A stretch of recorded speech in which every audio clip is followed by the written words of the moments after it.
আসসালামু আলাইকুম। কেমন আছেন সবাই? আশা করি সবাই ভালো আছেন। আলহামদুলিল্লাহ আমিও ভালো আছি। সকালে ভিডিওটা শুরু করলাম রান্নাঘর থেকে। ওই যে ভাত চড়াই দিছি, আর এদিকে হচ্ছে আজকে উস্তা ভাজি করব। এই যে উস্তা বাইর বের করে নিছি ফ্রিজ থেকে, যেহেতু আমার ফ্রিজে উস্তা রাখা ছিল। তারপরে টমেটো বের করে নিছি, টমেটো দিয়ে হচ্ছে যে রুই মাছ ভুনবো। পানি পড়ে গেল। রুই মাছ ফ্রিজ থেকে বের করে সকালে ভিজাই রাখছি। টমেটো ভেজে তার রুই মাছটা ভুনবো মশলা দিয়ে, আর উস্তা ভাজি করবো।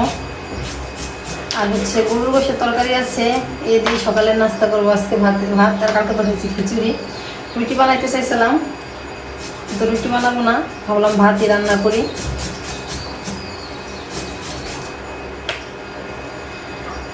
এরকম উস্তার ভিতরে পাইকে গেলে এই উস্তা ভাজি খাইতে আমার কাছে অনেক মজা লাগে। কার কাছে কেমন লাগে জানি না। অনেকেই আবার উস্তার ভিতরে যে বিচি থাকে সেই বিচি খাইতে পারে না, কিন্তু আমার কাছে উস্তার ভিতরে বিচি সহ আমি ভাজি করি, আমার কাছে উস্তার বিচি লাগে হচ্ছে বাদামের মতো।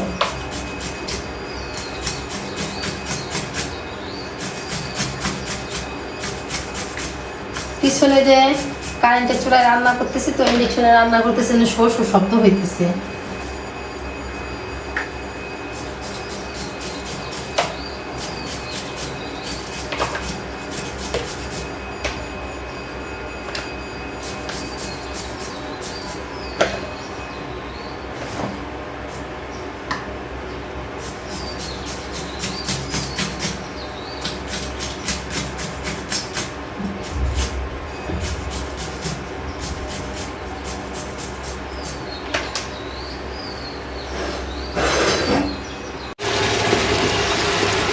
ভাত হয়ে গেছে, ভাত দরজা নিচ্ছি, তারপরে এই তো উস্তা ভাজি করে নিতেছি। উস্তা ভাজিতে কিন্তু আমি হলুদ ব্যবহার করি না, এই জন্য এরকম দেখা যাইতেছে। যদি কখন আমি হলুদ দিয়ে ফেলি উস্তা ভাজিতে, তাহলে মনে ভুলে দিই।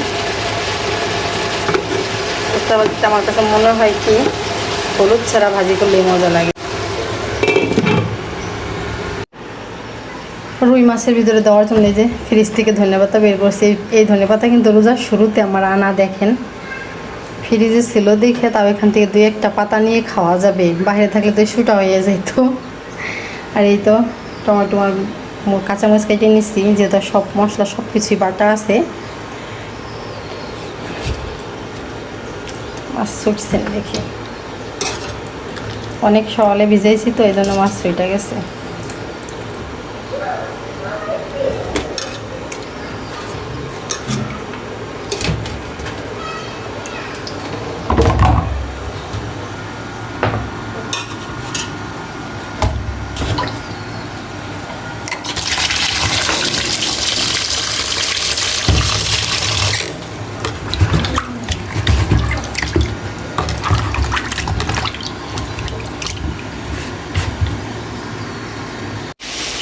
এই তো উস্তা ভাজি করে না আমার হয়ে গেছে। আর যে ভাত গড়দরটা উঠে নিচ্ছি। উস্তা ভাজি নামানোর পরে মাছ ভেজে নিতেছি।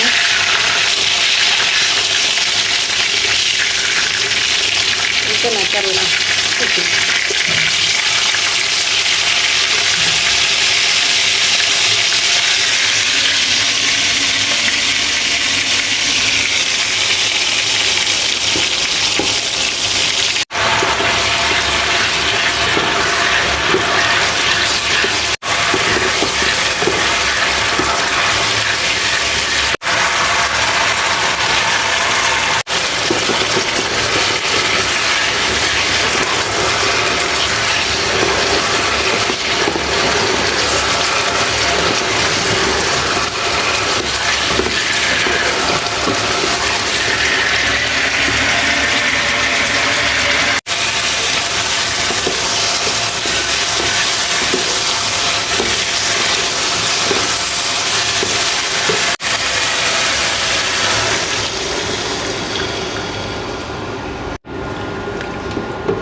মাছ বোনা হয়ে গেলে আমার সকালের নাস্তা রেডি। তারপর ঘরে টুকিটাকি কাজ আছে, সে কাজগুলো সারবো।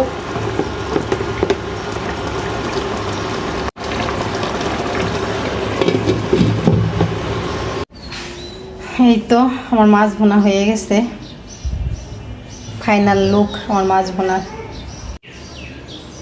আপনাদেরকে একটা জিনিস না দেখাই আর পারলাম না।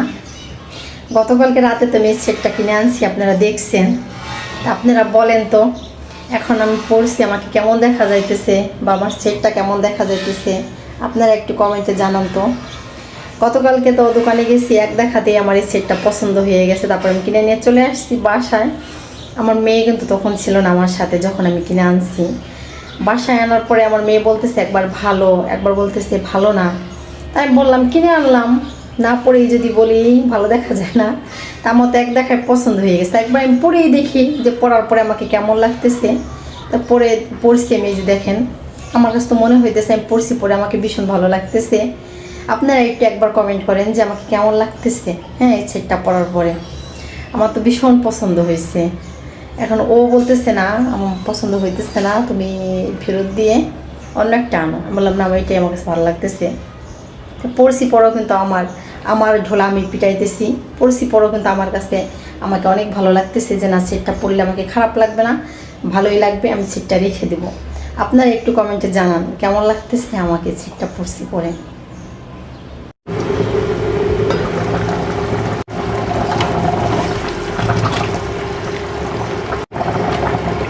দুপুরের জন্য এদিকে কক মুরগির গোশত রান্না করতেছি। দেখেন তো এক হাতটা না ধরলে শুধু করে ঘুরে, শুধু ঠিক করে বসাই ঘুরে যায় শুধু।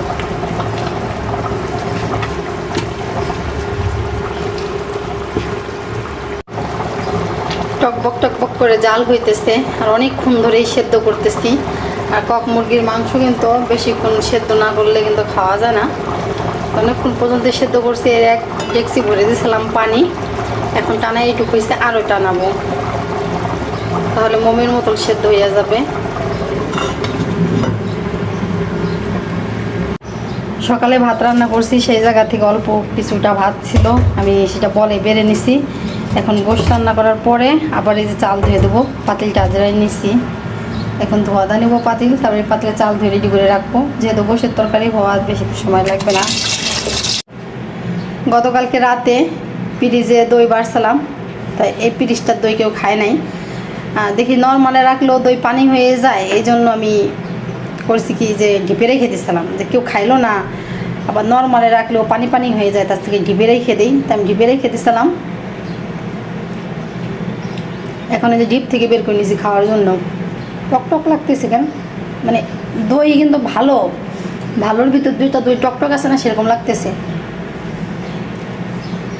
নষ্ট হয়ে যে টক হয়ে গেছে তা না। গোশ রান্না করার ভাত চড়াই দিছি,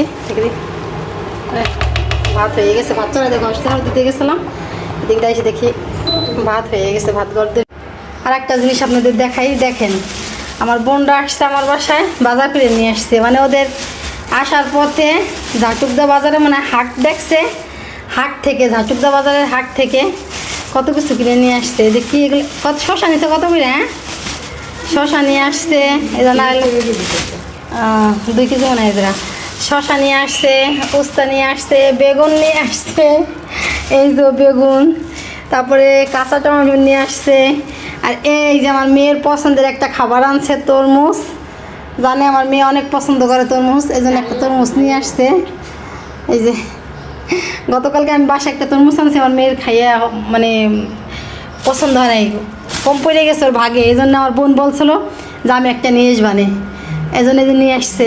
আমার মেয়ে তরমুজটা অনেক পছন্দ করে, এই জন্য তরমুজটা বাসায় আইনি বলতেছে নে তোর জন্য তরমুজ আনছি খা। আমার বোন আমার মাছও আনছে, ছোটো ছোটো 2 পদের মাছ আনছে। মাছ 2 পদ ফ্রিজে রেখে দিছি। মলঙ্গি মাছের মতো যে কী মাছ যেন, আর চাইপলা মাছ নিয়ে আসছে। এই যে বেগুন আর এই যে আমার বোনের বাজার, এগুলো নিয়ে আসছে। পরে আমি রাগ করছি, এগুলো আনছোস কেন? বললো যে না, ঝাটুকদের হাটে পাইছি সামনে, তাই নিয়ে আসছি। তো এগুলো গুছাই নেই, শশাটা ফ্রিজে রেখে দিই। মাহিয়া এটাকে রাধে এটাকে রাধে মাকে রাজে ফ্রিজে রেখে দে। এইটা না, এটা বাস করবো। ভালো করে এগুলা দিয়ে ফ্রিজে রেখে দে ডয়ের ভিতরে এটা তুমি তো ফ্রিজে রেখে দে। না, আমারও আনা উস্তা আছে ফ্রিজে, আমি আনছিলাম উস্তা সেদিনকে 1 কেজি, সে রয়েছে ফ্রিজে। এইদিকে দেখেন এরা কি করতেছে। ঈদ গেছে আজকে 3-4 দিন, তারও বেশি। হাতে আজকে মেহেদি দিয়ে দিতেছে আর লেখছে কি ঈদ মোবারক। ইস, বাসি ঈদ মোবারক লিখতেছে।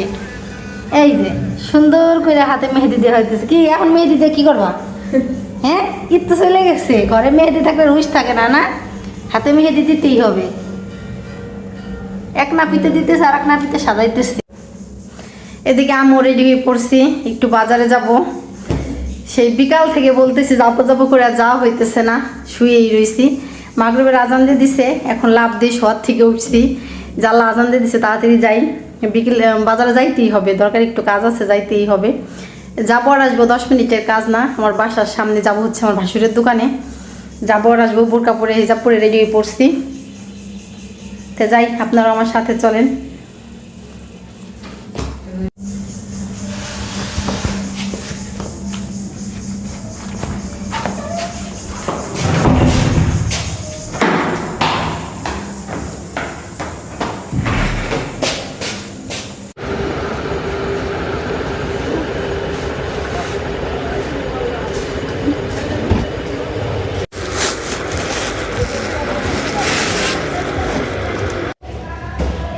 এই তো বাসায় চলে আসলাম, কাজ সেরে 10 মিনিটও লাগলো না, বাসায় চলে এসেছি।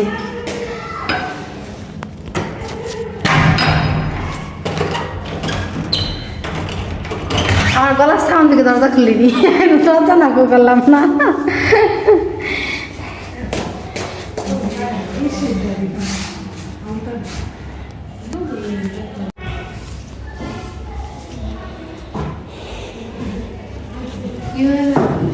দেখ কি কিনে আনছি। বাজারে গেছি 10 মিনিটের কথা বলে 10 মিনিটের আগেই চলে আসছি। বাজারে যেয়ে বেসিংয়ের জন্য একটা টয়লে নিয়ে আসছি। বেসিংয়ের টয়লে নেই, হাত ধুয়ে শুধু গামছা তালাশ করতে, আর আমার মেয়ে শুধু গামছা সারে। গামছাও একটা নিয়ে আসছি সেম। এটা হলো একটু ছোট ছোট না, আর এটা হচ্ছে একটু বড় বড়।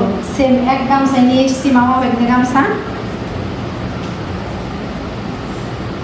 কোনটা নিবি? নতুনটা নিবি গামছা না পুরোটা থাকবে? নতুনটাই নিব। তাই নি, এটা তুই ব্যবহার কর, আর এটা সবাই ব্যবহার করবে, তুই যে ব্যবহার করিস। আর এই যে বাড়ির থেকে কারেন্ট বিল আসছে, তো কাকার আসছে হলো 79 টাকা, আর আমাকে বাড়িতে আসছে হলো 60 টাকার থেকেও 3 টাকা কম আমার কারেন্ট বিল আসছে। আমাকে ঘরে কিচ্ছু জ্বালানো হয় না, টোটালি অফ। এই জন্য এত কম আসছে বিল, আমরা কিচ্ছু জ্বালাই না ঘরে। একটা লাইটও মনে হয় মাসে আগে জ্বালানো হয় না, শুধু মিটারের চার্জ আসছে। আমার সাইজের ওষুধ দেখে বলতেছে কি আমি স্বপ্নে দেখতেছি এরকম বিল আসছে।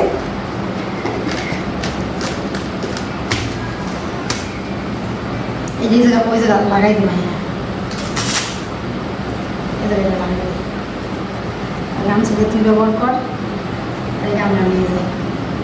এটা লাগাই দিই জায়গা ধুয়ে নিলে কি ভালো হইতো, আমার মনে মনে লাগবে লাগছে।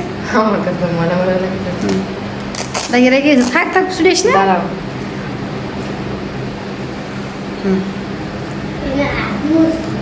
হ্যাঁ অতিরিক্ত বড় হয়ে গেছে। থাক, সমস্যা নেই, ছোটো বাচ্চারা কি নাক পাবে না। এই যে রাত্রে হঠাৎ করে চাপড়ি খাইতে মন চাইতেছে, তো এদিকে রাত্রে চাপড়ি বানানো হইতেছে, ভাত আছে। তারপরে ভাবলাম যে মুরগির মাংসের তরকারি দিয়ে চাপড়ি খাবো, এজন্য চাপড়ি বানাই নিতেছি। এক আধা না দিলে ঘুরে